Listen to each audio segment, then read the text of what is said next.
ನಮಸ್ಕಾರ ವಿದ್ಯಾರ್ಥಿಗಳೇ, ಹೇಗಿದ್ದೀರಿ? ನಿಮ್ಮ ಮೊದಲ 6 ತಿಂಗಳ ಚೆನ್ನಾಗಿ ಆಗಿದೆ ಅಂತ ತಿಳ್ಕೊಂಡಿದ್ದೀನಿ. ಅದರ ಪರೀಕ್ಷೆಯೂ ನೀವು ಚೆನ್ನಾಗಿ ಮಾಡಿರ್ತೀರಿ ಅಂತ ನಂಬಿಕೆ ಇದೆ. ಈಗ ಮುಂದಿನದು ಅಂದರೆ ಎರಡನೇ ಭಾಗ. ಒಂದು ಭಾಗ ಆಯಿತು, ಎರಡನೇ ಭಾಗದಲ್ಲಿ ನಾವು ಏನೇನು ಕಲಿತೀವಿ ಅಂತ ನೋಡೋಣ ಅಂತ ಮೊದಲು. ಸೊ ಇದರಲ್ಲಿ 1, 2, 3, 4, 5 ಮತ್ತು 7 ಪಾಠಗಳನ್ನು ಕಲಿತಾ ಇದ್ದೀವಿ. 8ನೇ ಪಾಠ ತ್ರಿಕೋನಮಿತಿಯ ಪ್ರಸ್ತಾಪನೆ. ಸೊ ತ್ರಿಕೋನಮಿತಿಯ ಪ್ರಸ್ತಾಪನೆ ಇದು ತುಂಬ ಇದೆ, ಇಂಟ್ರೆಸ್ಟಿಂಗ್ ಇದೆ. ಇದನ್ನು ಕಲಿತಾ ಇದ್ದೀವಿ. ಸೊ ಇದು ತ್ರಿಕೋನಮಿತಿಯ ಪ್ರಸ್ತಾಪನೆ ನಿಮಗೆ ವಾರ್ಷಿಕ ಪರೀಕ್ಷೆಯಲ್ಲಿ 5 ಅಂಕಗಳ ಪ್ರಶ್ನೆ ಇರ್ತದೆ. 5 ಅಂಕಗಳ ಪ್ರಶ್ನೆ ಇರ್ತದೆ. ಮುಂದಿಂದು ತ್ರಿಕೋನಮಿತಿಯ ಕೆಲವು ಅನ್ವಯಗಳು, ಅಂದರೆ ಎಲ್ಲೆಲ್ಲಿ ಇದನ್ನು ನಾವು ಉಪಯೋಗಿಸ್ತೀವಿ ಅಂತ ತ್ರಿಕೋನಮಿತಿಯನ್ನು. ಸೊ ಅದರ ಮೇಲೆ 5 ಅಂಕಗಳ ಪ್ರಶ್ನೆ ಬರ್ತದೆ. ಹೀಗಾಗಿ 10 5 7 ಸೇರಿ 10 ಅಂಕಗಳು. ಮುಂದಿನದು ವೃತ್ತಗಳ ಮೇಲೆ 10 ಅಂಕಗಳ ಪ್ರಶ್ನೆ ಇರ್ತದೆ. ಆಮೇಲೆ ಮುಂದಿನದ್ದು ಅದರ ಮೇಲೆ ವೃತ್ತಗಳಿಗೆ ಸಂಬಂಧಿಸಿದ ವಿಸ್ತೀರ್ಣಗಳ ಪಾಠ ಕಲಿತಾ ಇದ್ದೀವಿ. ಸೊ ಅದು 3 ಅಂಕಗಳ ಪ್ರಶ್ನೆ ಇರ್ತದೆ. 12ನೆಯ ಕ್ರಮ ಸಂಖ್ಯೆ ಅಂದರೆ ಮುಂದಿನ ಪಾಠ ಮೇಲ್ಮೈ ವಿಸ್ತೀರ್ಣಗಳು ಮತ್ತು ಘನಫಲಗಳು. ನಾವು ಘನಫಲಗಳು ಅಂದರೆ ಏನು ಉದ್ದ, ಅಗಲ ಮತ್ತು ಎತ್ತರ. ಸೊ ಇದರ ಮೇಲೆ ನಾವು ಕಲಿತಾ ಇದ್ದೀವಿ. ಮೇಲ್ಮೈ ವಿಸ್ತೀರ್ಣ ಅಂದರೆ ಕೇವಲ ಉದ್ದ ಅಗಲ ಇರ್ತದೆ. ಘನಫಲ ಅಂದರೆ ಅದರ ದಪ್ಪನೂ ಬರ್ತದೆ. ಇದು ಮೇಲ್ಮೈ ವಿಸ್ತೀರ್ಣಗಳು ಮತ್ತು ಘನಫಲಗಳು. ಸೊ ಇದರ ಮೇಲೆ ನಿಮಗೆ ವಾರ್ಷಿಕ ಪರೀಕ್ಷೆಯಲ್ಲಿ 7 ಅಂಕಗಳು ಇರ್ತದೆ. 7 ಅಂಕಗಳ ಪ್ರಶ್ನೆ ಇರ್ತದೆ. ಆಮೇಲೆ ನಾವು ಕಲಿಯೋದು ಸಂಖ್ಯಾಶಾಸ್ತ್ರ, ಇಂಗ್ಲೀಷ್ನಲ್ಲಿ ಏನಂತೀವಿ ಸ್ಟ್ಯಾಟಿಸ್ಟಿಕ್ಸ್, ಅದನ್ನು ಕಲಿತಾ ಇದ್ದೀವಿ. ಸೊ ಅದರ ಮೇಲೆ 6 ಅಂಕಗಳ ಪ್ರಶ್ನೆ ಇರ್ತದೆ. 6 ಅಂಕಗಳ ಪ್ರಶ್ನೆ ಮತ್ತು ಸಂಭವನೀಯತೆ, ಇಂಗ್ಲೀಷ್ನಲ್ಲಿ ಏನಂತೀವಿ ಅದಕ್ಕೆ ಪ್ರೊಬ್ಯಾಬಿಲಿಟಿ. ಸೊ ಅದು 3 ಅಂಕಗಳ ಪ್ರಶ್ನೆ ಇರ್ತದೆ. ಸೊ ಹೀಗಾಗಿ ಇಷ್ಟು ಪಾಠಗಳು ಈ ಭಾಗದಲ್ಲಿ ಇರ್ತದೆ, ಭಾಗ 2ರಲ್ಲಿ. ಇದು ನಿಮಗೆ ಏನಂದರೆ ಇದು ಮುಂದಿನ ಇದನ್ನು ನಾವು ಇಲ್ಲಿ ಮೂಲ ಇವನ್ನೆಲ್ಲ ಕಲಿತಾ ಇದ್ದೀವಿ. ಮುಂದಿನ ತರಗತಿಗೆ ಹೋದಂಗೆ ಅದನ್ನು ವಿಸ್ತಾರವಾಗಿ ನೀವು ಕಲಿತಿದ್ದೀರಿ. ಈಗ ಅದರ ಮೂಲವನ್ನು ಕಲಿಯೋದು. ಸೊ ಹೀಗಾಗಿ ಇವತ್ತಿನ ಇದು ತ್ರಿಕೋನಮಿತಿಯ ಪ್ರಸ್ತಾಪನೆ ಮೇಲೆ ಪಾಠವನ್ನು ಆರಂಭಿಸೋಣ. ತ್ರಿಕೋನಮಿತಿಯ ಪ್ರಸ್ತಾಪನೆ ಏನಂತ ಇಂಗ್ಲೀಷ್ನಲ್ಲಿ ಹರ್ಬರ್ಟ್ ಅಂತ ಒಬ್ಬರು ಇದ್ರು. ಅವ್ರು ಏನು ಹೇಳಿದ್ದಾರೆ ಅಂದರೆ, there is perhaps nothing which so occupies the middle position of mathematics as trigonometry. ಅಂದರೆ ತ್ರಿಕೋನಮಿತಿ ಅಂದರೆ ಇಂಗ್ಲೀಷ್ನಲ್ಲಿ ಅದಕ್ಕೆ ಏನಂತೀವಿ ಟ್ರಿಗೊನೋಮೆಟ್ರಿ ಅಂತ ಹೇಳ್ತೀವಿ. ಸೊ ಟ್ರಿಗೊನೋಮೆಟ್ರಿ ಇಂದ ತುಂಬ ಅನುಕೂಲಗಳಿವೆ. ಸೊ ಅದನ್ನು ಯಾವುದೂ ಬೇರೆದನ್ನು ಬದಲಾಯಿಸಲಿಕ್ಕೆ ಸಾಧ್ಯವಿಲ್ಲ.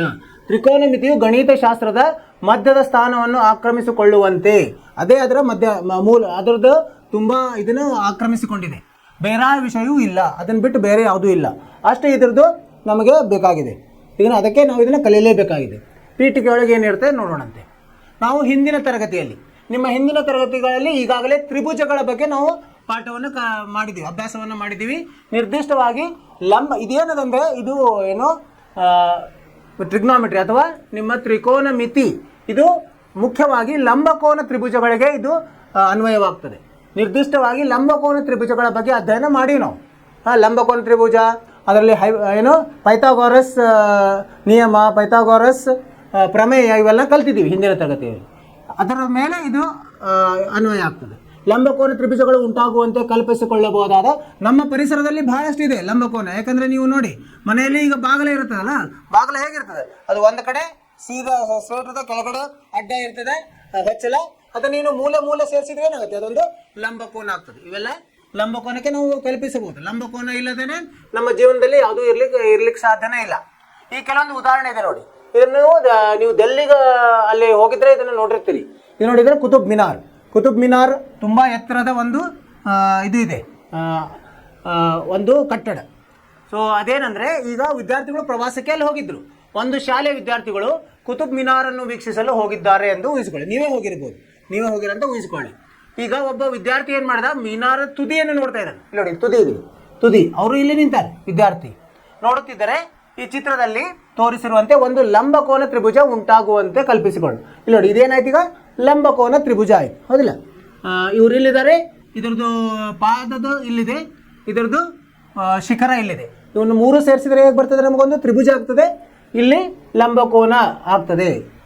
ಲಂಬಕೋನ ತ್ರಿಭುಜ ಅಂದರೆ ಏನು, ಒಂದು ಕೋನ ಲಂಬಕೋನ ಇದ್ದರೆ ಅದು ಲಂಬಕೋನ ತ್ರಿಭುಜ. ಇವೆಲ್ಲ ನಾವು ಕಲ್ತಿದ್ದೀವಿ. ಸೊ ಹೀಗಾಗಿ ಇದನ್ನ ಅಳತೆ ಮಾಡೋದು ಅಷ್ಟು ಸರಳವಾಗಿದೆಯಾ? ಸೊ ಅದನ್ನು ಹೇಗೆಂದರೆ ಇದರಿಂದನೇ, ಯಾವುದು ನಾವು ಟ್ರಿಗೊನೋಮೆಟ್ರಿ ಯಾವುದು ತ್ರಿಕೋನಮಿತಿಯ ಸಹಾಯದಿಂದ ಇದನ್ನ ಎತ್ತರವನ್ನು ಸರಳವಾಗಿ ನಾವು ಕಂಡುಹಿಡಿಬಹುದು. ವಿದ್ಯಾರ್ಥಿಯು ನೈಜವಾಗಿ ಮಿನಾರನ್ನು ಅಳತೆ ಮಾಡದೆ ಅದರ ಎತ್ತರ, ಈಗೇನು ನಾವು ಟೇಪ್ ಹಿಡ್ಕೊಂಡು ಅದನ್ನ ಅಳತೆ ಮಾಡೋದು ಅಷ್ಟು ಸರಳ ಇಲ್ಲ. ಹೀಗಾಗಿ ಏನೋ ಒಂದು ಗಣಿತದ ಒಂದು ಸಹಾಯದಿಂದ ಇದನ್ನ ನಾವು ಕಂಡುಹಿಡಿತೀವಿ. ಇಲ್ಲ ಇನ್ನೊಂದು ಉದಾಹರಣೆ ಇದೆ ನೋಡಿ. ಇಲ್ಲಿ ಒಬ್ಬಕ್ಕೆ ಹುಡುಗಿ ನಿಂತಿದ್ದಾಳೆ. ಹುಡುಗಿಯೊಬ್ಬಳು ನದಿಯ ದಂಡೆಯಲ್ಲಿರುವ ತನ್ನ ಮನೆಯ ಉಪ್ಪರಿಗೆಯಲ್ಲಿ ಕುಳಿತಿದ್ದಾಳೆ. ಉಪ್ಪರಿಗೆ ಅಂದ್ರೇನು? ಇಲ್ಲಿ ಮೇಲೆ ಮೇಲೆ ಮೊದಲೇ ಫ್ಲೋರ್ ಅಂತೀವಲ್ಲ, ಅದಕ್ಕೆ ಉಪ್ಪರಿಗೆ ಅಂತ ಅಲ್ಲಿ ಕೂತ್ಕೊಂಡಿದ್ದಾಳೆ. ಆಮೇಲೆ ಆಕೆಯು ನದಿಯ ಮತ್ತೊಂದು ದಡದಲ್ಲಿರುವ, ಇಲ್ಲಿ ನೋಡಿ ಇದೇನಿದೆ, ಇಲ್ಲಿ ನದಿ ಇದೆ, ಇಲ್ಲಿ ಆ ಕಡೆ ದಂಡೆಯಲ್ಲಿ ಒಂದು ದೇವಸ್ಥಾನವಿದೆ, ಅಲ್ಲಿರೋ ಹೂಕುಂಡವನ್ನು ನೋಡುತ್ತಿದ್ದಾಳೆ. ಇಲ್ಲಿ ನೋಡಿ ಹೂಕುಂಡ ನೋಡುತ್ತಿದ್ದಾಳೆ. ಸೊ ಅವಳು ಇಲ್ಲಿ ಉಪ್ಪರಿಗೆ ಮೇಲಿದ್ದಾಳೆ. ಈಗ ನದಿ ಈಗ ಇದೆ, ಏನು ಅಡ್ಡವಾಗಿ ಹಿಂಗೆ ನದಿ ಇದೆ. ಈಗ ಏನಾಯ್ತು, ಇದು ಮೂರನ್ನು ಸೇರಿಸಿದ್ರೆ ಏನಾಗುತ್ತೆ, ಒಂದು ಲಂಬಕೋನ ತ್ರಿಭುಜ ಆಗ್ತದೆ. ಹೀಗಾಗಿ ನಮ್ಮ ನೈಜ ಜೀವನದಲ್ಲಿ ಬಹಳ ಕಡೆ ನಾವು ಇದನ್ನ ನೋಡ್ಬೋದು, ಲಂಬಕೋನ ತ್ರಿಭುಜವನ್ನು. ಸೊ ಒಂದು ಲಂಬಕೋನ ತ್ರಿಭುಜ ಉಂಟಾಗುವಂತೆ ಕಲ್ಪಿಸಿಕೊಳ್ಳಬಹುದಾಗಿದೆ. ಸೊ ಈಗ ನಿಮಗೆ ವ್ಯಕ್ತಿಯು ಎಷ್ಟು ಎತ್ತರದಲ್ಲಿ ಕುಳಿತಿದ್ದಾರೆ ಎಂದು ಗೊತ್ತಿದ್ದರೆ, ಇದು ಗೊತ್ತಿದ್ರೆ ಅಂದರೆ ಕೆಳಗಿಂದ ಮೇಲೆ ಎಷ್ಟು ಎತ್ತರದಲ್ಲಿ ಕುಳಿತಿದ್ದಾರೆ ಎಂದು ಗೊತ್ತಿದ್ದರೆ ನದಿಯ ಅಗಲವನ್ನು, ಈ ಅಗಲವನ್ನು ಲೆಕ್ಕಿಸಲು ಸಾಧ್ಯತೆ. ಇದು ಸಹ ಗಣಿತದ ಸಹಾಯದಿಂದ, ಅಂದರೆ ತ್ರಿಕೋನಮಿತಿಯ ತ್ರಿಕೋನಮಿತಿ ಇದೆಯಲ್ಲ, ಟ್ರಿಗೊನೋಮೆಟ್ರಿ, ಅದರ ಸಹಾಯದಿಂದ ಇದನ್ನು ಕಂಡುಹಿಡಿಯಬಹುದು. ಹೇಗೆ ಕಂಡುಹಿಡಿಯೋದು ಅಂದರೆ ಮುಂದೆ ನಾವು ಕಲಿತೀವಿ. ಮೂರನೇ ಪ್ರಶ್ನೆ ಇದೆ ನೋಡಿ. ಇದು ಎಂಥದ್ದು? ಬಿಸಿ ಗಾಳಿ ಬಲೂನ್. ನೀವು ನೋಡಿರ್ಬೋದು, ಏನಂದ್ರೆ ಅದರಲ್ಲಿ ಏನು ಮಾಡ್ತಾರೆ, ಬಲೂನಲ್ಲಿ ಬಿಸಿ ಗಾಳಿಯನ್ನು ತುಂಬಿಸ್ತಾರೆ. ಅವಾಗ ಅದು ಹೊರಗಡೆ ಇರುವ ವಾತಾವರಣಕ್ಕಿಂತ ಹಗುರವಾಗಿ ಅದು ಏನಾಗುತ್ತೆ, ಹಾರ್ತಾ ಹೋಗ್ತದೆ. ಸೊ ಅದನ್ನ ಇದು ನೋಡಿ, ಅದರ ಮೇಲೇನೂ ಒಂದು ಉದಾಹರಣೆ ಇದೆ. ಗಾಳಿಯಲ್ಲಿ ಬಿಸಿ ಗಾಳಿಯ ಬಲೂನ್ ಹಾರಾಡುತ್ತಿದೆ ಎಂದು ಭಾವಿಸಿ. ನೋಡಿ ಗಾಳಿಯಲ್ಲಿ ಹುಡುಗಿಯೊಬ್ಬಳು ಆಕಾಶದಲ್ಲಿ ಅದನ್ನು ಗುರುತಿಸಿ, ಹುಡುಗಿ ಇಲ್ಲಿಂದ ಅದನ್ನು ನೋಡಿ ತನ್ನ ತಾಯಿಗೆ ಅದರ ಬಗ್ಗೆ ತಿಳಿಸಲು ಓಡಿ ಹೋಗುತ್ತಾಳೆ. ಏನು ಮಾಡ್ತಾಳೆ, ಮನೆಗೆ ಹೋಗ್ತಾಳೆ. ತಾಯಿ ಮನೆಯಲ್ಲಿರ್ತಾರೆ. ಸೊ ಬಿಸಿ ಗಾಳಿಯ ಬಲೂನ್ ಹಾರ್ತಾ ಇದೆ, ನೋಡ್ಲಿಕ್ಕೆ ಬಾ ಅಂತ ತಾಯಿನ ಕರೀಲಿಕ್ಕೆ ಹೋಗ್ತಾರೆ. ತಾಯಿಯು ಅದನ್ನು ನೋಡಲು ಮನೆಯಿಂದ ಹೊರಗೆ ಓಡಿ ಬರುತ್ತಾರೆ. ಹೊರಗೆ ಬಂದು ನೋಡಿದೇನಾಯಿತು, ಈ ಬಲೂನ್ ಇಲ್ಲಿಂದ ಅಲ್ಲಿಗೆ ಹೋಯಿತು, ಅದು ಹಾರ್ಕೋತ ಸೀದಾ ಗೆರೆಯಲ್ಲಿ ಹೋಗಿದೆ ಅದು. ಸೊ ಅವಾಗ ಏನಾಯಿತು, ಎ ಬಿಂದುವಿನಿಂದ ಆಕೆ ಮೊದಲು ಗುರುತಿಸಿದ್ಲು. ಮುಂಚೆ ಏನಿತ್ತು, ಎ ಬಿಂದುವಿನಲ್ಲಿ ಆ ಹುಡುಗಿ ನೋಡಿದ್ಲು. ತಾಯಿನ ಕರ್ಕೊಂಡು ಬರೋದ್ರಾಗ ಏನಾಯ್ತದ, ಬಿ ಇದಕ್ಕೆ ಸ್ಥಾನಕ್ಕೆ ಹೋಯಿತು. ನೆಲದಲ್ಲಿ ಬಿ ಬಿಂದುವಿಗಿರುವ ಎತ್ತರವನ್ನು ಕಂಡುಹಿಡಿಯಲು ಸಾಧ್ಯವೇ? ಇದನ್ನ ಇಷ್ಟು ಎತ್ತರ ನಾವು ಕಂಡುಹಿಡಲಿಕ್ಕೆ ಸಾಧ್ಯವೇ? ಇದು ಸಹ ನಾವು ತ್ರಿಕೋನಮಿತಿಯ ಸಹಾಯದಿಂದ ಕಂಡುಹಿಡಿಯಬಹುದು. ಮೇಲೆ ತಿಳಿಸಿದ ಎಲ್ಲ ಸಂದರ್ಭಗಳಲ್ಲಿಯೂ ಗಣಿತದ ಒಂದು ಶಾಖೆಯಾಗಿರುವ ತ್ರಿಕೋನಮಿತಿಯಲ್ಲಿನ ಕೆಲವು ಗಣಿತದ ಕೆಲವೊಂದು ತಂತ್ರಗಳು ಸೊ ಬಳಸಿ ದೂರ ಮತ್ತು ಎತ್ತರವನ್ನು ಕಂಡುಹಿಡಿಯಬಹುದು. ಸೊ ಇದು ಹೇಗೆ ಬಂತು ಅಂದರೆ, ಟ್ರಿಗೊನೋಮೆಟ್ರಿ ಅನ್ನೋದು ಹೇಗೆ ಚಾಲ್ತಿಯಲ್ಲಿ ಬಂತು ಅಂದರೆ ಅದರ ಬಗ್ಗೆ ಒಂದು ಇತಿಹಾಸ ಇದೆ, ಅದನ್ನು ನೋಡೋಣ. ಆಂಗ್ಲ ಭಾಷೆಯಲ್ಲಿ ಅಂದರೆ ಇಂಗ್ಲೀಷ್, ತ್ರಿಕೋನಮಿತಿಯನ್ನು ಟ್ರಿಗೊನೋಮೆಟ್ರಿ ಎಂದು ಕರೆಯೋದು. ಈಗ ಹೇಳಿದ್ವಿ ನಾವು, ತ್ರಿಕೋನಮಿತಿ ಇಂಗ್ಲೀಷ್ನಲ್ಲಿ ಏನಂತಾರೆ, ಟ್ರಿಗೊನೋಮೆಟ್ರಿ. ಆ ಪದಗಳು ಹೆಂಗೆ ಬಂತಂದ್ರೆ ಗ್ರೀಕ್ ಪದದಿಂದ ಬಂದಿದೆ. ಟ್ರಾಯ್ ಅಂದರೆ 3, ಟ್ರಾಯ್. ಇದು ಇಂಗ್ಲೀಷ್ನಲ್ಲಿ ಏನಂತೀವಿ ನಾವು, ಟ್ರಿಗೊನೋಮೆಟ್ರಿ ಅಂತ ಹೇಳ್ತೀವಿ.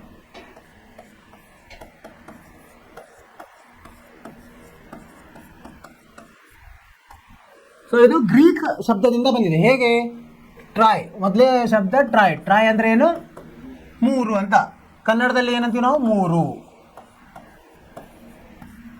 ಆಮೇಲೆ ಟ್ರಾಯ್ ಗೋನ್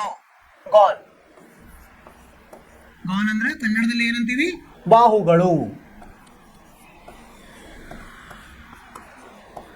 ಮತ್ತೆ ಮೆಟ್ರಾನ್ ಅಂದ್ರೆ ಅಳತೆ ಮಾಡೋದು, ಅಂದ್ರೆ ಅಳತೆ.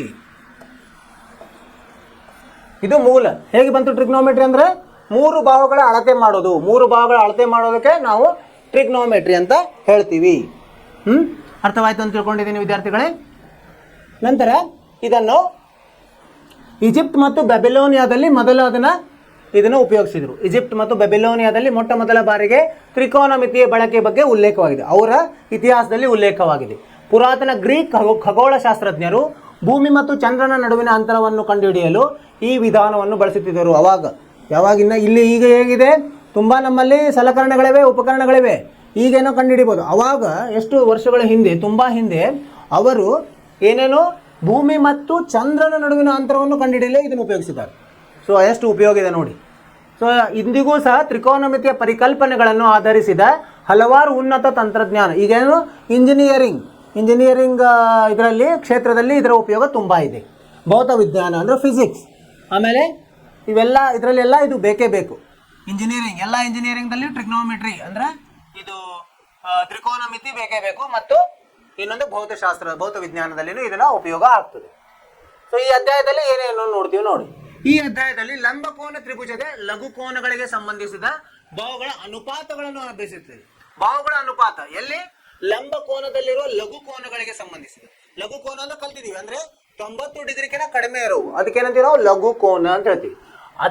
ಅದರ ಸಂಬಂಧಿಸಿದ ಅನುಪಾತಗಳು ಅಂದ್ರೆ ಬಾಹುಗಳ ಅನುಪಾತಗಳನ್ನ ನಾವಿಲ್ಲಿ ಕಲಿತಾ ಇದ್ದೀವಿ. ಅದಕ್ಕೆ ಒಂದು ಬೇರೆ ಬೇರೆ ಹೆಸರು ಕೊಟ್ಟಿದ್ದಾರೆ, ಅದನ್ನ ಕಲಿತಾ ಇದ್ದೀವಿ. ಅಷ್ಟು ಮಾತ್ರ. ಈಗ ನಾವು ಈಗೇನಿದ್ದೀವಿ ನಾವು ಮೊದಲನೇ ಕಲಿತಾ ಇದ್ದೀವಲ್ಲ, ಹೀಗಾಗಿ ಇಷ್ಟು ನಾವು ಕಲಿತಾ ಇದ್ದೀವಿ. ಮುಂದಿನ ತರಗತಿಯಲ್ಲಿ ಹೆಚ್ಚಿನದನ್ನು ಕಲಿತೀವಿ. ಆದಾಗ್ಯೂ ಈ ಅನುಪಾತಗಳನ್ನು ಇನ್ನಿತರ ಕೋನಗಳಿಗೂ ವಿಸ್ತರಿಸಬಹುದು. ಮೊದಲಿಗೆ ಇದನ್ನು ಕಲಿಯೋಣಂತ, ಅಂದ್ರೆ ನಮ್ಮ ಏನಾದರೂ ಸಂದೇಹಗಳೆಲ್ಲ ಪರಿಹಾರ ಆದ್ಮೇಲೆ ಮತ್ತೆ ಮುಂದಿನ ತರಗತಿಯಲ್ಲಿ ಕಲಿಬಹುದು. ಈಗೇನಂದ್ರೆ 0 ಮತ್ತು 90 ಡಿಗ್ರಿಯ ಕೋನದ ಅಳತೆಗಳಿಗೂ ತ್ರಿಕೋನಮಿತಿ ಅನುಪಾತಗಳನ್ನು ವ್ಯಾಖ್ಯಾನಿಸುತ್ತೇವೆ. 0 ಇಂದ 90 ಏನಿದೆ ಅಷ್ಟು ಮಾತ್ರ ಈಗ ಕಲಿತಾ ಇದ್ದೀವಿ. ನಿರ್ದಿಷ್ಟ ಕೋನಗಳಿಗೆ ತ್ರಿಕೋನಮಿತಿ ಅನುಪಾತಗಳನ್ನು ಲೆಕ್ಕಿಸಿ ಈ ಅನುಪಾತಗಳನ್ನು ಒಳಗೊಂಡ ಕೆಲವು ನಿತ್ಯ ಸಮೀಕರಣಗಳು, ಅಂದ್ರೆ ಅದು ಏನೋ ಅವನ್ನ ಸಾಧಿಸಿರೋದು ನಿತ್ಯ ಸಮೀಕರಣ, ಅಂದ್ರೆ ಅದಕ್ಕೆ ಇಂಗ್ಲಿಷ್ನಲ್ಲಿ ಐಡೆಂಟಿಟಿ, ಅವನು ಕಲಿತಾ ಇದ್ದೀವಿ. ಅವನ್ನ ನಾವು ಮಾಡೋದು, ಅದನ್ನ ಉಪಯೋಗಿಸೋದು. ಇವುಗಳನ್ನು ತ್ರಿಕೋನಮಿತಿಯ ನಿತ್ಯ ಸಮೀಕರಣಗಳು ಎಂತಾರೆ. ನಿತ್ಯ ಸಮೀಕರಣ ಇವು ತುಂಬಾ ಉಪಯೋಗ ಆಗ್ತದೆ, ಅದನ್ನ ನಾವು ಕಲಿತಾ ಇದ್ದೀವಿ.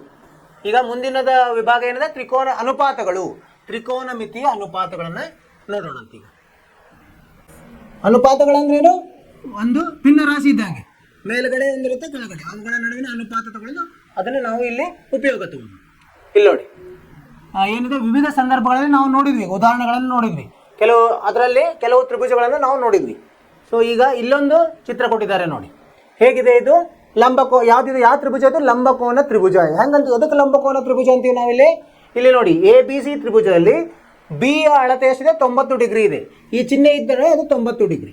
ಸೊ ಅದು 90 ಇದ್ರೆ ಬೇರೆ ಎರಡು ಏನಿರ್ತದೆ? ಲಘು ಕೋನಗಳು ಇರ್ತಾವೆ. ಅದ್ರ 90ಗಿಂತ ಹೆಚ್ಚಿಗೆ ಇರಲು ಸಾಧ್ಯವಿಲ್ಲ. ಯಾಕಂದ್ರೆ ಎಲ್ಲ ತ್ರಿಕೋನದಲ್ಲಿ 3 ಕೋನಗಳಿರ್ತವೆ, ಅಂತರ್ ಕೋನಗಳು. ಅವುಗಳ ಮೊತ್ತ ಎಷ್ಟಿರಬೇಕು? 180 ಇರಬೇಕು.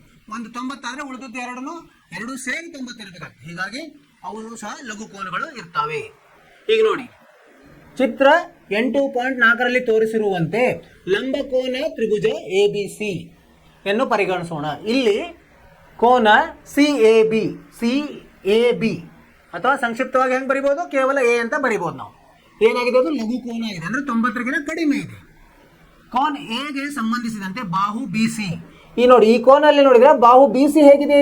ಅದು ಅಭಿಮುಖವಾಗಿದೆ, ಅಂದ್ರೆ ನೇರವಾಗಿ ಅದರ ಎದುರುಗಡೆ ಇದೆ. ಈ ಕೋನದ ಎದುರುಗಡೆ ಇರೋದ್ರಿಂದ ಅದಕ್ಕೆ ಏನಂತೀವಿ ನಾವು? ಕೋನೆಗೆ ಅಭಿಮುಖ ಬಾಹು ಅಂತ ಹೇಳ್ತೀವಿ. ಅಭಿಮುಖ, ನೇರವಾಗಿ ನಿಮ್ಮ ಮುಂದಿರೋದಕ್ಕೆ ಅಭಿಮುಖ ಅಂತ ಹೇಳ್ತೀವಿ. ಆಮೇಲೆ ಅದನ್ನು ಎ ಕೋನಕ್ಕೆ ಅಭಿಮುಖವಾದ ಬಾಹು ಎನ್ನುತ್ತೇವೆ. ಇವು ಕೆಲವೊಂದು ಇವನ್ನ ನಾವು ಕಲಿಬೇಕು. ಲಂಬಕೋನ ತ್ರಿಭುಜದಲ್ಲಿ ಎಸಿಯಲ್ಲಿದೆ, ಇಲ್ಲಿ ದೊಡ್ಡದಿದೆ ನೋಡಿ.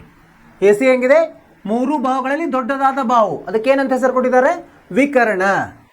ಇದಕ್ಕೇನಂತ ನಾವು? ವಿಕರ್ಣ. ವಿಕರ್ಣವು ಲಂಬಕೋನದಲ್ಲಿ ಅತ್ಯಂತ ದೊಡ್ಡದಾದ ಬಾಹು. ACಯು ಲಂಬಕೋನ ತ್ರಿಭುಜನ ವಿಕರ್ಣ ಮತ್ತು ಎಬಿಯಲ್ಲಿನ ಪಕ್ಕದಲ್ಲಿರೋದ್ರಿಂದ ಅದಕ್ಕೆ ಏನಂತೀವಿ? ಪಾರ್ಶ್ವಬಾಹು. ಈ ಕೋನದ ಪಕ್ಕದಲ್ಲಿ ಕೆಳಗಡೆ ಇದೆಯಲ್ಲ, ಪಾರ್ಶ್ವಬಾಹು. ಇದು ಸಹ ಪಕ್ಕದಲ್ಲಿ, ಆದರೆ ದೊಡ್ಡದಿದೆ. ಯಾವಾಗಲೂ ದೊಡ್ಡದಿರೋದು ವಿಕರ್ಣ, ಚಿಕ್ಕದು ಅದ್ರ ಪಕ್ಕದಲ್ಲಿ ಇರ್ತದಲ್ಲ, ಅದು ಏನಂತೀವಿ ನಾವು? ಪಾರ್ಶ್ವಬಾಹು. ವಿಕರ್ಣ ಮತ್ತು ಎಬಿಯು ಕೋನೆಯದ ಒಂದು ಭಾಗವಾಗಿದೆ, ಆದ್ದರಿಂದ ಅದನ್ನು ಕೋನೆಯದ ಪಾರ್ಶ್ವಬಾಹು, ಒಂದು ಭಾಗ ವಿಕರ್ಣದ ಕೆಳಗಡೆ ಇದೆ, ಹೀಗಾಗಿ ಅದು ಪಾರ್ಶ್ವಬಾಹು. ಎ ಬದಲಿಗೆ ಈಗ ಎ ಬಿಟ್ಬಿಡಿ, ಸಿ ಅನ್ನು ನೋಡಿದ್ರೆ ಈಗ ಮತ್ತೆಲ್ಲಾನು ಬದಲಿ ಆಗ್ತದೆ. ಯಾಕಂದ್ರೆ ಇದರದ್ದು ಅಭಿಮುಖ ಬಾಹು ಯಾವ್ದಾಗ್ತದೆ? AB ಆಗುತ್ತೆ. AB ಅಭಿಮುಖ ಬಾಹು ಆಗುತ್ತೆ. ಯಾವುದಕ್ಕೆ? ಸಿಗೆ AB ಅಭಿಮುಖ ಬಾಹು. ಮತ್ತೆ ವಿಕರ್ಣ ಮಾತ್ರ ಒಂದೇ ಇರ್ತದೆ, ವಿಕರ್ಣ ಬದಲಿ ಆಗಲ್ಲ. ಅಭಿಮುಖ ಬಾಹು ಮತ್ತು ಪಾರ್ಶ್ವಬಾಹು ಕೋನಕ್ಕೆ ಸಂಬಂಧಿಸಿದಂತೆ ಬದಲಿ ಆಗ್ತಾ ಇರ್ತದೆ. ಸೀದ ಅಭಿಮುಖ ಬಾಹು ಯಾವ್ದಾಗ್ತದೆ? AB. ಸೀದ ಪಾರ್ಶ್ವಬಾಹು ಯಾವ್ದಾಗ್ತದೆ? BC ಆಗ್ತದೆ. ಅರ್ಥವಾಯ್ತು ವಿದ್ಯಾರ್ಥಿಗಳ? ಈ ತರ ಆ ಕೋನ ಏನಿದೆ ಅದಕ್ಕೆ ಸಂಬಂಧಿಸಿದಂತೆ ನಾವು ಅವುಗಳನ್ನ ನೋಡ್ಬೇಕಾಗ್ತದೆ. ಈಗ ನೋಡಿ, ಇಲ್ಲೇನಾಯ್ತು? ಸಿಗೆ ಸಂಬಂಧಿಸಿದಂತೆ ಸಿದು ಅಭಿಮುಖ ಬಾಹು AB ಮತ್ತು ಸಿದು ಪಾರ್ಶ್ವಬಾಹು ಏನಾಗ್ತದೆ? BC ಆಗುತ್ತೆ. ಸೊ ಇದನ್ನು ನಾವು ತಿಳ್ಕೊಂಡಿವಿ ಅಂತ ನಿಮಗೆಲ್ಲ ಅರ್ಥವಾಯ್ತು ಅಂತ ತಿಳ್ಕೊಂಡ್ವಿ. ಈಗ ಸೊ ಇದರ ಮೇಲೆ ನಾವೇನು ಮಾಡೋದು? ಈಗ ಅನುಪಾತಗಳನ್ನು ನೋಡೋಣಂತೆ. ಅನುಪಾತಕ್ಕೆ ಏನು ಮಾಡಿದ್ದಾರೆ? ಅವರು ಒಂದು ಹೆಸರು ಕೊಟ್ಟಿದ್ದಾರೆ. ಆ ಹೆಸರನ್ನು ನಾವು ನೆನಪಿಟ್ಕೋಬೇಕಾಗ್ತದೆ. ಈಗ ಇಲ್ಲಿ ಚಿತ್ರವನ್ನು ತೆಗೆಯೋಣಂತೆ. ಈಗ ಇದಕ್ಕೇನಂದ್ರಂತೆ ಎ ಬಿ ಸಿ, ಇದು ಎ, ಇದು ಬಿ ಲಂಬಕೋನ, ಇದು ಸಿ, ಇದು ಲಂಬಕೋನ ತ್ರಿಭುಜ. ಎಲ್ಲಿ ಲಂಬಕೋನ? ಬಿದಲ್ಲಿ ಲಂಬಕೋನ. ಸೊ ಇದರ ಮೇಲೆ ನಾವು ಇದು ಏನು ಲಂಬಕೋನ ತ್ರಿಭುಜ ಎ ಬಿ ಸಿ.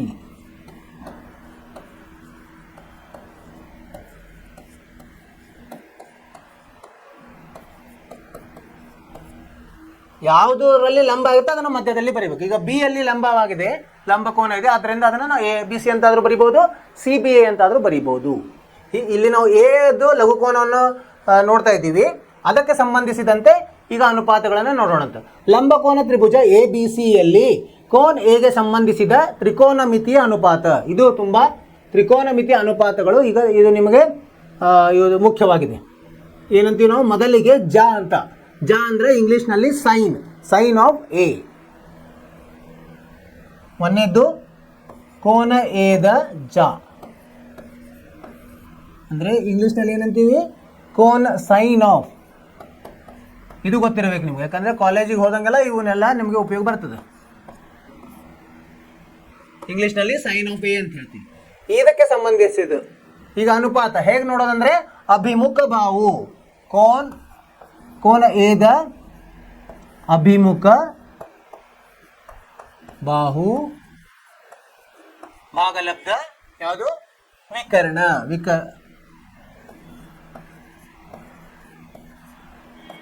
ಕೋನ ಎದ ಅಭಿಮುಖ ಬಾಹು ಯಾವುದಿಲ್ಲ? ಬಿ ಸಿ ಇದೆ ಅಲ್ವಾ? ಬಿ ಸಿ ಬಾಹು. ವಿಕರ್ಣ ಯಾವುದಿದೆ? A C. ಬಿ ಸಿ ಭಾಗಲಬ್ಧ ಎ ಸಿ ಏನು? ಜ. ಕೋನ ಎದ ಜ ಇಂಗ್ಲೀಷ್ನಲ್ಲಿ ಏನಂತಾರೆ? Sine of A. ಇದು ನಿಮ್ಗೆ ಗೊತ್ತಿರಬೇಕು. ಇದು ಒಂದನೇದ್ದು. ಈಗ ಎರಡನೇದು ನೋಡೋಣ, ಇದಕ್ಕೆ ಸಂಬಂಧಿಸಿದಂತೆ ಎರಡನೇದ್ದು.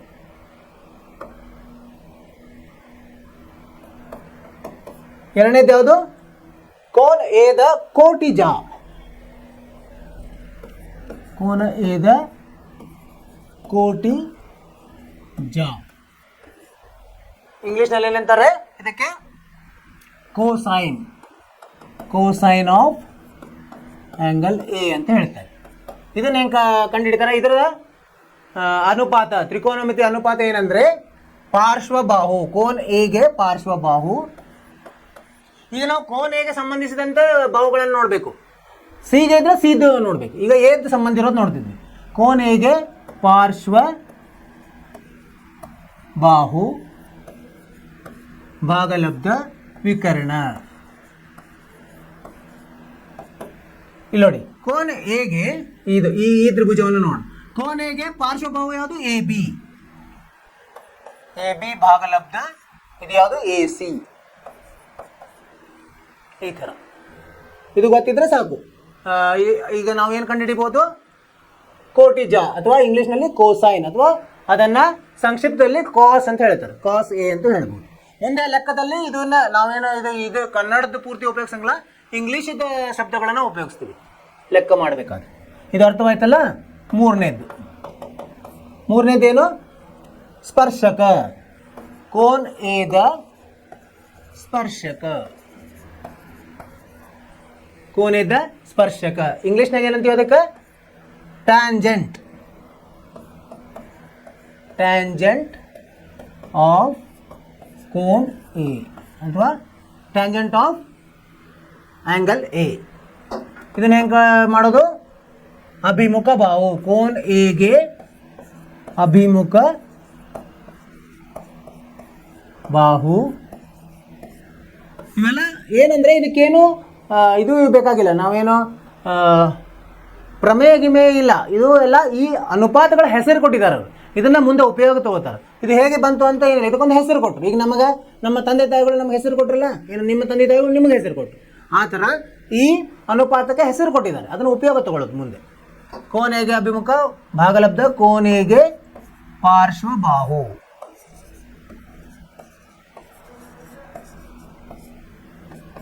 ಕೋನೆಗೆ ಅಭಿಮುಖ ಯಾವುದು? ಕೋನೆಗೆ ಅಭಿಮುಖ ಬಿ ಸಿ ಬಾಹು ಭಾಗಲಬ್ಧ, ಕೋನೆಗೆ ಪಾರ್ಶ್ವ ಎ ಬಿ, ಬಿ ಸಿ ಭಾಗಲಬ್ಧ ಎ ಬಿ. ಇವು ಮೂರು ಮೂಲ. ಇದರ ಮೇಲೆ ಮತ್ತೆ ಇನ್ನು ಮೂರಿದೆ, ಅವನ್ನ ನೋಡೋಣ. ಮುಂದಿನದು ಸ್ಪರ್ಶಕ ಆಗಿಂದ ಕೋಟಿ ಛೇದಕ. ನಾಲ್ಕನೇದೀಗ ಕೋನ ಏದ ಕೋಟಿ ಛೇದಕ. ಇದಕ್ಕೆ ಇಂಗ್ಲೀಷ್ನಲ್ಲಿ ಏನಂತೀವಿ ನಾವು? Cosecant. Cosecant of angle A. ಇದು ಹೆಂಗೆ ಕಂಡು ಹಿಡಿತೀವಿ ನಾವು? ಕೋಸಿಕೆಂಟ್ ಆಫ್ ಇದನ್ನ ವಿಕರ್ಣ ಅಥವಾ ಇದು ಏನಂದ್ರೆ ಸೈನ್ದು ವಿಲೋಮ. ಇದು ಏನು ಜಾತ ವಿಲೋಮನು ಇದು ಹೌದು. ಅಥವಾ ನೇರವಾಗಿ ನಾವು ಹೆಂಗೆ ಬರಿಬೋದು? ವಿಕರ್ಣ ಭಾಗಲಬ್ಧ ಕೋನ್ ಏದ ಅಭಿಮುಖ ಬಾಹು.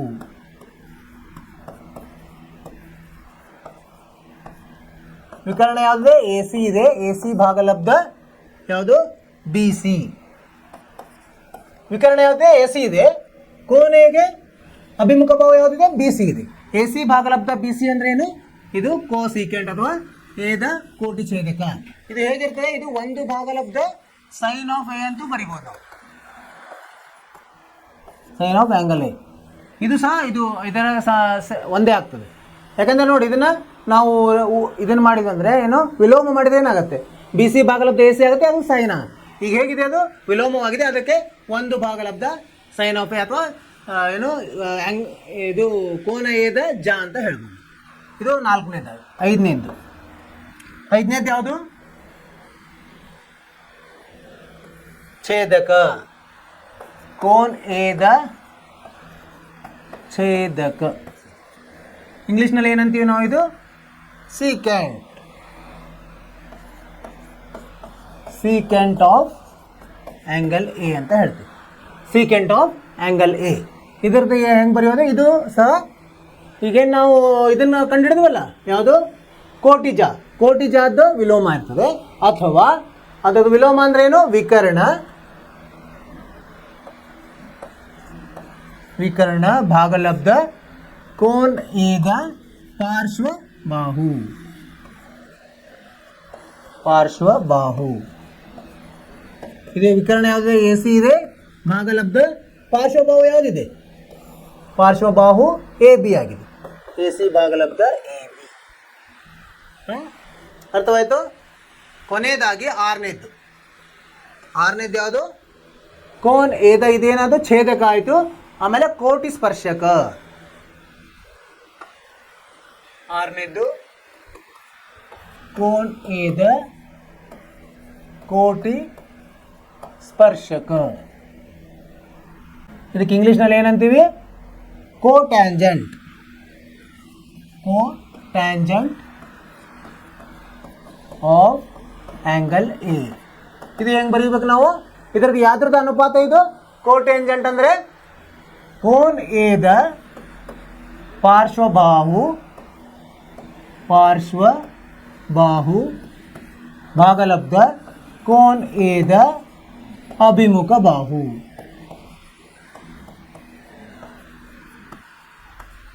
ಪಾರ್ಶ್ವಬಾಹು ಯಾವುದಿದು? ಇಲ್ಲಿ ನೋಡಿ, ಕೋನ್ ಏದ ಪಾರ್ಶ್ವಬಾಹು ಯಾವುದು? A B.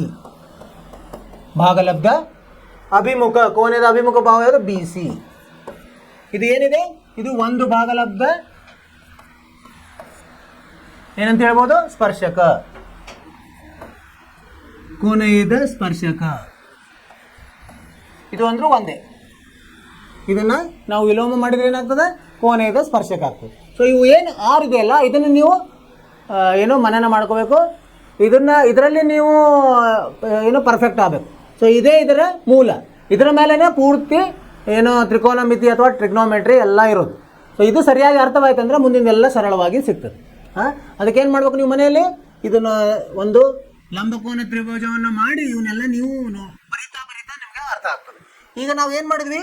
ಕೋನ್ ಹೇಗೆ ಸಂಬಂಧಿಸಿರೋ ಎಲ್ಲ ಇದನ್ನು ಏನು ಮಾಡಿದ್ವಿ? ಅನುಪಾತಗಳನ್ನು ಬರೆದ್ವಿ. ಅದೇ ಥರ ಕೋನ್ ಸಿಗೆ ಸಂಬಂಧಿಸಿದನ್ನು ನಾವು ಬರಿಬೋದು. ಅದನ್ನು ಬರೆಯೋಣಂತೀಗ. ಇನ್ನೊಂದು ಇದರ ಮೇಲೆ ಏನಂತ ಹೇಳ್ಬೋದು ನಾವೀಗ?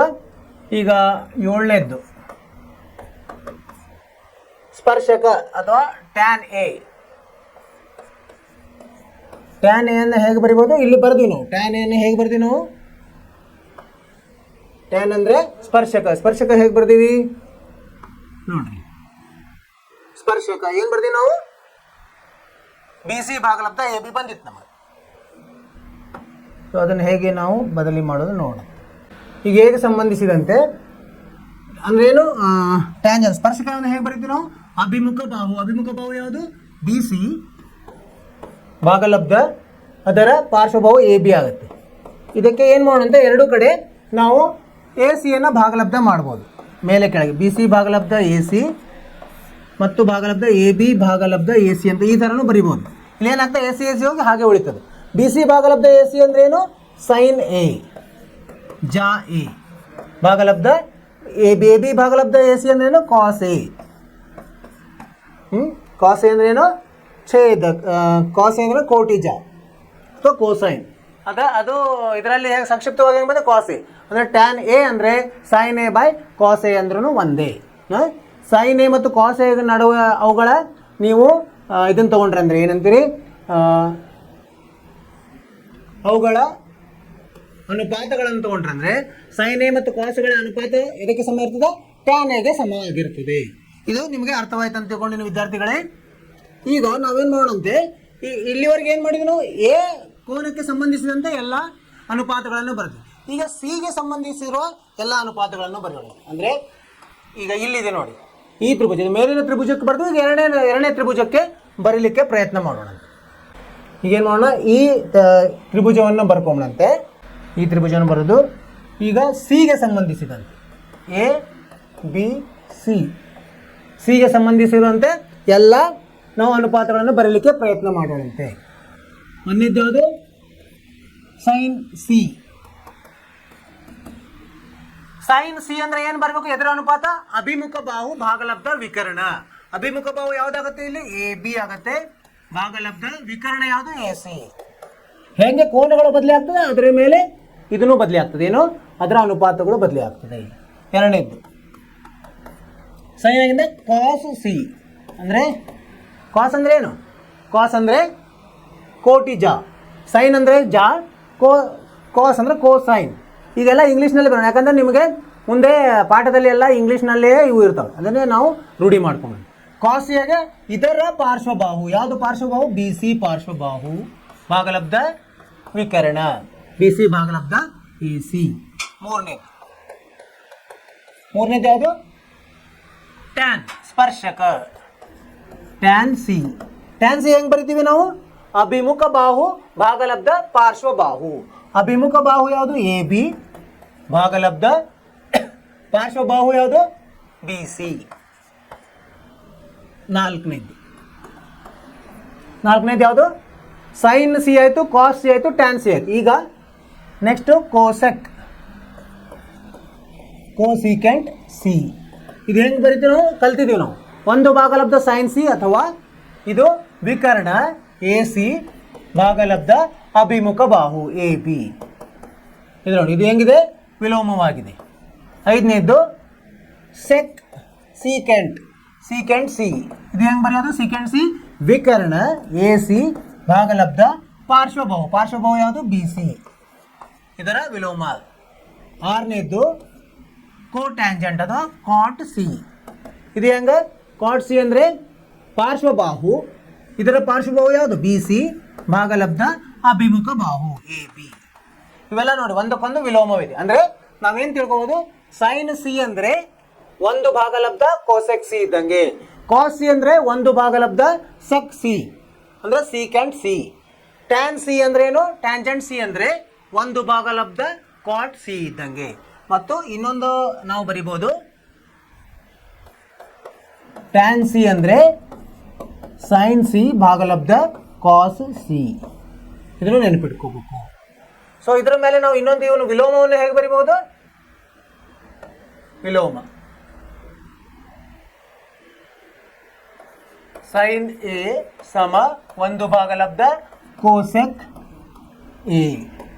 ಇದು ಮುಂದಿನದು. ಅಥವಾ ಕಾಸ್ ಎ ಅಂದ್ರೇನು, ಒಂದು ಭಾಗಲಬ್ಧ ಸೆಕ್ ಎ.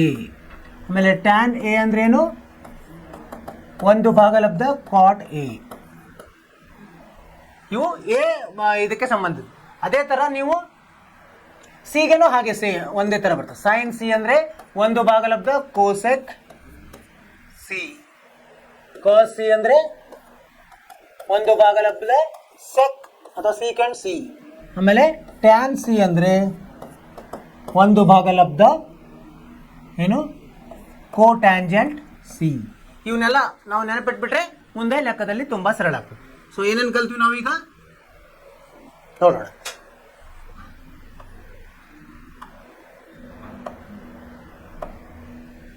ಸೊ ಏನೇನು ಕಲ್ತೀವಿ? ಟ್ರಿಗ್ನೋಮೆಟ್ರಿ, ತ್ರಿಕೋನಮಿತಿ. ತ್ರಿಕೋನಮಿತಿ ಅಂದರೆ ಇಂಗ್ಲೀಷ್ನಲ್ಲಿ ಏನಂತೀವಿ? ಟ್ರಿಗ್ನೋಮೆಟ್ರಿ ಅಂತೀವಿ. ಹೇಗೆ ಬಂತು ಅದು? ಆ ಶಬ್ದ ಗ್ರೀಕ್ ಶಬ್ದದಿಂದ ಬಂದಿದೆ. ಗ್ರೀಕ್ ಶಬ್ದ ಯಾವುದು? ಮೂರು ಶಬ್ದಗಳು ಯಾವುವು? ಟ್ರೈ ಅಂದರೆ ಮೂರು, ಗಾನ್ ಅಂದರೆ ಬಾಹುಗಳು, ಮೆಟ್ರಾನ್ ಅಂದರೆ ಅಳತೆ. ಟ್ರಿಗ್ನೋಮೆಟ್ರಿ ಮೂರು ಬಾಹುಗಳ ಅಳತೆ. ಇದರ ಮೇಲೆ ಇದು ಈ ಪಾಠ ಬಂದಿದೆ. ಮುಂದೆ ಏನು ಕಲ್ತೀವಿ ನಾವು? ಎಲ್ಲಿ ಇದು ಆಗ್ತದೆ ಸಂಬಂಧ ಇದೆ? ಇದು ಲಂಬಕೋನ ತ್ರಿಭುಜಕ್ಕೆ ಸಂಬಂಧ ಇರೋದು. ಲಂಬಕೋನ ತ್ರಿಭುಜದಲ್ಲಿ ಏನಿರ್ತದೆ? ಒಂದು ಲಂಬಕೋನ ಇರ್ತದೆ, ಉಳಿದ ಯಾವುದು ಲಘು ಕೋನ ಇರ್ತದೆ. ಆ ಕೋನಕ್ಕೆ ಸಂಬಂಧಿಸಿದಂಥ ಅನುಪಾತಗಳನ್ನು ನಾವು ನೋಡಿದ್ವಿ. ಯಾವ್ಯಾವು? ಕೋನ್ ಎದ ಜಾ ಅಂದ್ರೇನು? Cone A. ಈ ಎಗೆ ಸಂಬಂಧಿಸಿದ ಜಾ ಅಂದರೆ ಇಂಗ್ಲೀಷ್ನಲ್ಲಿ ಅದಕ್ಕೆ ಸೈನ್ ಆಫ್ ಎ ಅಂತ ಹೇಳ್ತೀವಿ. ಅದನ್ನು ಹೇಗೆ ಕಂಡುಹಿಡಿಯೋದು? ಯಾವುದರ ಅದು ಅನುಪಾತ? ಕೋನ್ ಎದ ಅಭಿಮುಖ ಬಾಹು ಭಾಗಲಬ್ಧ ವಿಕರ್ಣ. ಇಲ್ಲಿ ಹೇಗಿದೆ? ಅದು ಅಭಿಮುಖ ಬಾಹು ಬಿ ಸಿ ಇದೆ, ವಿಕರ್ಣ ಎ ಸಿ ಇದೆ. ಮತ್ತು ಇದಕ್ಕೆ ಸಂಬಂಧಿಸಿದಂತೆ ನಾವು ಇವನು ಕಲ್ತೀವಿ. ಏನಂದರೆ ಲಂಬಕೋನ ತ್ರಿಭುಜದಲ್ಲಿ ಒಂದು ಲಘುಕೋನಕ್ಕೆ ಸಂಬಂಧಿಸಿದಂತೆ ಯಾವುದು ಅಭಿಮುಖ ಬಾಹು, ಯಾವುದು ವಿಕರ್ಣ, ಯಾವುದು ಪಾರ್ಶ್ವಬಾಹು. ಯಾವಾಗಲೂ ವಿಕರ್ಣವು ಎರಡೂ ಬಾಹುಗಳಿಗಿಂತ ದೊಡ್ಡದಿರ್ತದೆ. ಯಾವಲ್ಲಿ ವಿಕರ್ಣ ಎಲ್ಲಿರ್ತದೆ? ಲಂಬಕೋನದ ಅಭಿಮುಖವಾಗಿರುವ ಬಾಹುಕ್ಕೆ ನಾವು ಏನಂತೀವಿ? ವಿಕರ್ಣ ಅಂತ ಹೇಳ್ತೀವಿ. ಇದೆಲ್ಲ ಕಲ್ತೀವಿ ನಾವು. ಮುಂದೆ ಏನು ಕಲ್ತೀವಿ ನಾವು? ಒಂದನೇದು ಜ, ಆಮೇಲೆ ಕೋಟಿ ಜ. ಇಂಗ್ಲೀಷ್ನಲ್ಲಿ ಅದಕ್ಕೆ ಕೋಸೈನ್ ಅಂತ ಹೇಳ್ತೀವಿ. ಹೇಗೆ ಅದನ್ನು ಅನುಪಾತ? ಎದರ ಅನುಪಾತ ಅದು? ಕೋನ್ ಎಗೆ ಪಾರ್ಶ್ವಬಾಹು ಭಾಗಲಬ್ಧ ವಿಕರ್ಣ, ಎ ಬಿ ಭಾಗಲಬ್ಧ ಎ ಸಿ. ಆಮೇಲೆ ಸ್ಪರ್ಶಕ, ಕೋನ್ ಎಗೆ ಸಂಬಂಧಿಸಿದಂಥ ಸ್ಪರ್ಶಕ. ಇಂಗ್ಲೀಷ್ನಲ್ಲಿ ಅದಕ್ಕೆ ಟ್ಯಾಂಜೆಂಟ್ ಎ ಅಂತ ಹೇಳ್ತೀವಿ. ಕೋನ್ ಎಗೆ ಅಭಿಮುಖ ಬಾಹು ಭಾಗಲಬ್ಧ ಕೋನ್ ಎಗೆ ಪಾರ್ಶ್ವಬಾಹು, ಬಿ ಸಿ ಭಾಗಲಬ್ಧ ಎ ಬಿ. ಮುಂದೆ ಏನು ಕಲ್ತೀವಿ ನಾವು? ಮುಂದೆ ಕೋನ್ ಎದ ಕೋಟಿ ಛೇದಕ. ಕೋಟಿ ಛೇದಕ ಇಂಗ್ಲೀಷ್ನಲ್ಲಿ ಏನಂತೀವಿ? Cosecant of A. ಕೋಸಿಕೆಂಟ್ ಹೆಂಗೆ ಕಂಡುಹಿಡಿಯೋದು? ಇದು ಒಂದು ಭಾಗಲಬ್ಧ ಸೈನ್ ಸಿಕೆಂಟು ಅಂದ್ರೂ ಒಂದೇ. ಮತ್ತೆ ಇದನ್ನು ಅನುಪಾತ ನೋಡಿದಾಗ ವಿಕರ್ಣ ಮತ್ತು ಕೋನ ಅಭಿಮುಖ ಬಾಹುದ ಅನುಪಾತ ಇರ್ತದೆ. ಯಾವುದು ಇಲ್ಲಿ? ಎ ಸಿ ಭಾಗಲಬ್ಧ ಬಿ ಸಿ. ಇದು ಕೋನ್ ಎಗೆ ಸಂಬಂಧಿಸಿರೋದು. ನೆಕ್ಸ್ಟ್ ಮುಂದಿನದು ಏನು ಕಲ್ತೀವಿ ನಾವು? ಕೋನ್ ಎದ ಛೇದಕ. ಛೇದಕ ಅಂದರೆ ಅದಕ್ಕೆ ಇಂಗ್ಲೀಷ್ನಲ್ಲಿ ಏನಂತೀವಿ? ಸೀಕೆಂಟ್ ಅಂತ ಹೇಳ್ತೀವಿ. Secant of angle A. ಅದು ಹೇಗೆ? ಯಾವ ಥರ ಅನುಪಾತ? ವಿಕರ್ಣ ಮತ್ತು ಪಾರ್ಶ್ವಬಾಹು, ಎ ಸಿ ಭಾಗಲಬ್ಧ ಎ ಬಿ. ಮುಂದೆ ಏನು ಕಲ್ತೀವಿ ನಾವು? ಕೋನ್ ಎದ ಕೋಟಿ ಸ್ಪರ್ಶಕ, ಕೋ ಟ್ಯಾಂಜೆಂಟ್ ಆಫ್ ಆಂಗಲ್ ಎ. ಅದು ಹೇಗೆ ಕಂಡುಹಿಡಿಯೋದು? ಅದು ಯಾವುದರ ಅನುಪಾತ? ಪಾರ್ಶ್ವಬಾಹು ಮತ್ತು ಅಭಿಮುಖ ಬಾಹುವಿನ ಅನುಪಾತ, ಎ ಬಿ ಭಾಗಲಬ್ಧ ಬಿ ಸಿ. ಆಮೇಲೆ ಟ್ಯಾನ್ ಎಗೆ ಇನ್ನೊಂದು ಹೆಂಗೆ ಕಂಡುಹಿಡಿಬೇಕು? ಟ್ಯಾನ್ ಎದ್ದು ಸಮ ನಾವೇನು ಮಾಡಿದ್ವಿ? ಸೈನ್ ಎ ಭಾಗಲಬ್ಧ ಕಾಸ್ ಎ. ಇದನ್ನು ಹೇಗೆ ಅಂದರೆ ಅದಕ್ಕೆ ನಾವು ವಿಕರ್ಣವನ್ನು ಮೇಲೆ ಕೆಳಗೆ ಭಾಗಿಸಿದಾಗ ನಮಗೇನು ಸಿಕ್ತು? ಮೇಲಿನ ಭಾಗ ಇದು ಏನು ಜಾ ಸಿಕ್ತು, ಕೆಳಗಿನ ಭಾಗ ಕೋಟಿ ಜಾ ಸಿಕ್ತು. ಸೈನ್ ಎ ಭಾಗಲಬ್ಧ ಕಾಸ್ ಎ. ಇವು 7 ಮೂಲ ಇವು ಅನುಪಾತಗಳು. ಇದರ ಮೇಲೆ ನಾವು ಬೇರೆ ಈಗ ಸಿಗೆ ಸಂಬಂಧಿಸಿದ್ದು ಮಾಡಿದ್ವಿ, ಎ ಸಂಬಂಧಿಸಿದ್ದು ಮಾಡಿದ್ವಿ. ಅದೇ ಥರ ಸಿಗೆ ಸಂಬಂಧಿಸಿದಂಥ ಇವನು ಸಹ ನೋಡಿದ್ವಿ ನಾವು ಅನುಪಾತಗಳನ್ನು. ಇದು ಸಿಗೆ ಸಂಬಂಧಿಸಿದ್ದು. ಈಗ ಇದು ಬದಲಿ ಆಗ್ತದೆ. ಏನಂದರೆ ಸಿ ಅನ್ನು ಇಲ್ಲಿ ತಗೊಂಡು ಅದರ ಅಭಿಮುಖ ನೋಡಬೇಕು. ಅದರ ಅಭಿಮುಖ ಸೈನ್ ಸಿ ಎ ಬಿ ಭಾಗಲಬ್ಧ A C, cos C B C ಪಾರ್ಶ್ವಬಾಹು ಭಾಗಲಬ್ಧ ವಿಕರ್ಣ ಆಗ್ತದೆ.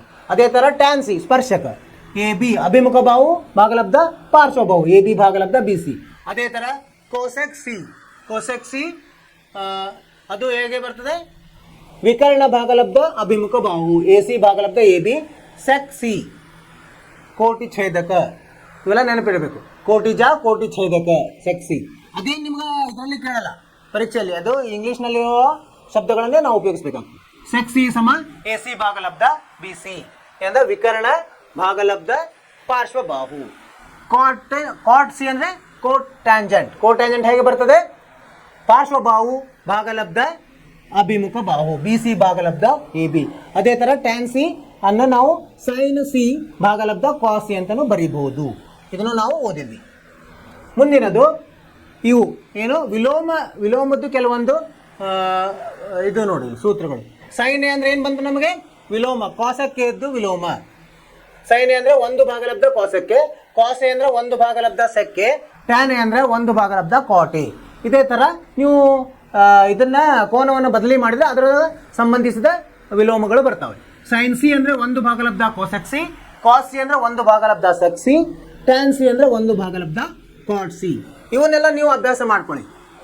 ಮನೆಯಲ್ಲಿ ಕೂತ್ಕೊಂಡು ಇದ್ರ ಬಗ್ಗೆನೇ ನೀವು ಒಂದು ತ್ರಿಭುಜ ಹಾಕ್ಕೊಂಡು ಇವನ್ನೆಲ್ಲ ಮೊದಲು 6 ಒಂದು ಕೋನದಿಂದ 6 ಅನುಪಾತಗಳು, ಇನ್ನೊಂದು ಕೋನದಿಂದ 6 ಅನುಪಾತಗಳು, ಆಮೇಲೆ ಟ್ಯಾನ್ ಅನ್ನು ಸೈನ್ ಮತ್ತು ಕಾಸಲ್ಲಿ, ಆಮೇಲೆ ಏನು ಮಾಡಬೇಕು ಇದರ ವಿಲೋಮಗಳು. ಇವಿಷ್ಟು ನೀವು ಏನು ಮಾಡಬೇಕು ಇವತ್ತಿನ ಮನೆ ಕೆಲಸ. ನಿಮಗೆ ಮನೆ ಕೆಲಸ ಏನು, ಇವನ್ನ ನೀವು ಅದರಲ್ಲಿ ಓದ್ಕೊಂಡು ಪ್ರವೀಣ ಆಗ್ಬೇಕು ನೀವು.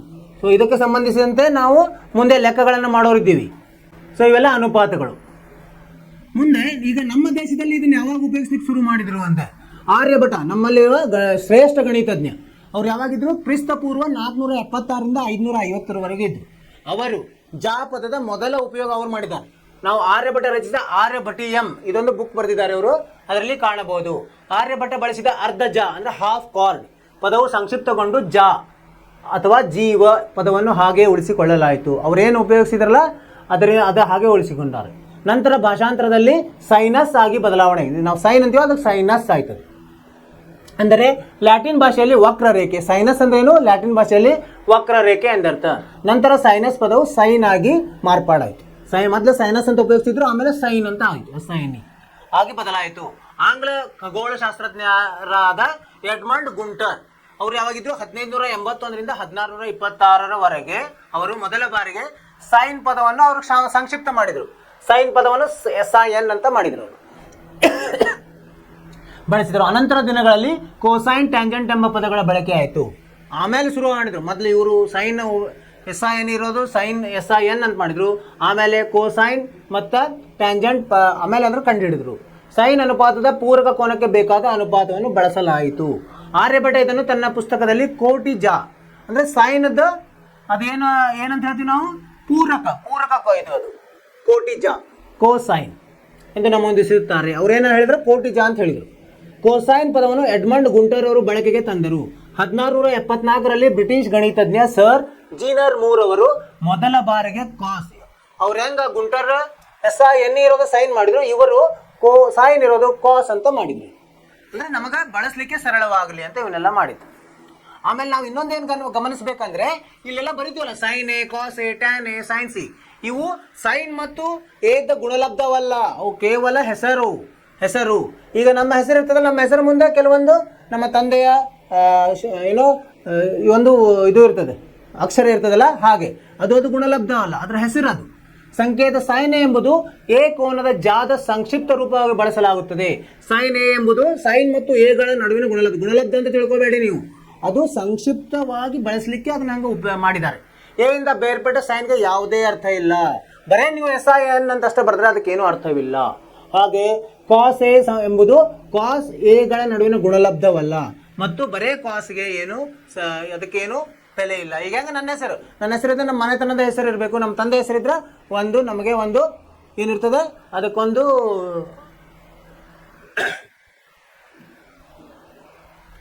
ಏನಾದರೂ ಒಂದು ಅದಕ್ಕೆ ಬೆಲೆ ಇರ್ತದೆ. ಇಲ್ಲ ಬರೇ ನಾವು ಒಂದು ಹೆಸರು ಇಟ್ಕೊಂಡ್ರೆ ನನ್ನ ಹೆಸರಿನವ್ರು ಭಾಳ ಜನ ಇರ್ತಾರೆ, ಹೀಗಾಗಿ ಗುರುತಿಸ್ಲಿಕ್ಕೆ ಸಾಧ್ಯ ಇಲ್ಲ. ಅದಕ್ಕೆ ಅದನ್ನು ಗುರುತಿಸಲು ಸಹಾಯವಾಗಲಿಕ್ಕೆ ಈ ಥರ ಬೆಳೀತಾರೆ. ನಾವು ಅದು ಗುಣಲಬ್ಧ ಅಂತ ತಿಳ್ಕೋಬಾರ್ದು. ಇಷ್ಟು ನಾವು ಈ ತರಗತಿಯಲ್ಲಿ ಕಲ್ತಿದ್ವಿ. ಸೊ ಇದೆಲ್ಲ ನಿಮಗೆ ಅರ್ಥವಾಯ್ತು ಅಂತ ತಿಳ್ಕೊಂಡು ನೀವು ವಿದ್ಯಾರ್ಥಿಗಳೇ, ನೀವೇನು ಮಾಡಬೇಕು, ನಾಳಿನ ತರಗತಿಗೆ ಬರಬೇಕಾದ್ರೆ ಇದರದ್ದು ಎಲ್ಲಾನು ಪುನರಾವರ್ತನೆ ಮಾಡಬೇಕು. ತುಂಬ ಮುಖ್ಯವಾಗಿರುತ್ತೆ, ಪುನರಾವರ್ತನೆ ಮಾಡಬೇಕು. ಆಮೇಲೆ ನಿಮಗೇನಾದರೂ ಸಂದೇಹಗಳಿದ್ರೆ ಅದನ್ನು ತೊಗೊಂಡು ಬರಬೇಕು. ಸಂದೇಹಗಳನ್ನು, ಯಾಕಂದರೆ ಇವತ್ತೇನು ನಾವು ಜಾಸ್ತಿ ಅದರದ್ದು ಲೆಕ್ಕಗಳನ್ನು ಮಾಡಲಿಲ್ಲ, ಬರೀ ಅದರ ಬಗ್ಗೆ ವಿಷಯಗಳನ್ನ ತಿಳ್ಕೊಂಡಿವಿ. ನಾವು ವಿಷಯಗಳು ತಿಳ್ಕೊಬೇಕಾಗ್ತದೆ, ಅಂದರೆ ನಾವು ಮುಂದೆ ಬೇಕಾದಷ್ಟು ಲೆಕ್ಕ ಮಾಡ್ಬೋದು. ಸೊ ಇದನ್ನು ನೀವು ಓದ್ಕೊಂಡು ನಿಮಗೇನಾದರೂ ಸಂದೇಹಗಳಿದ್ರೆ ಮುಂದಿನ ತರಗತಿಯಲ್ಲಿ ಬರಬೇಕಾದ್ರೆ ನೀವು ಅದನ್ನು ನಮಗೆ ಮೆಸೇಜ್ ಮಾಡ್ಬೋದು. ಸೊ ಅದನ್ನು ನಾವು ನಿಮಗೆ ಪರಿಹರಿಸ್ತೀವಿ.